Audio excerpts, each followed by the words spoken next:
بسم الله الرحمن الرحيم.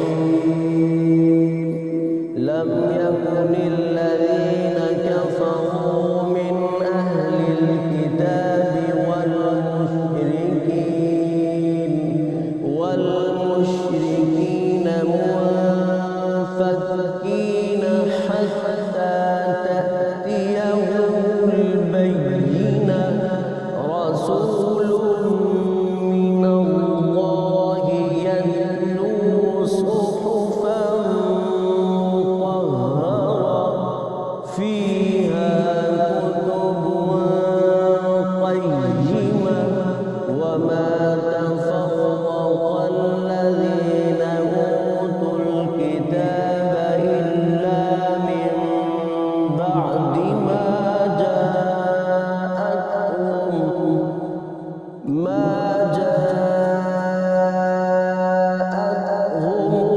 البينة وما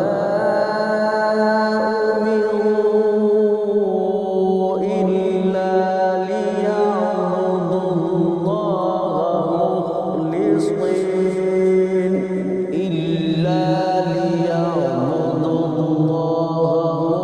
مخلصين له الدين حنفاء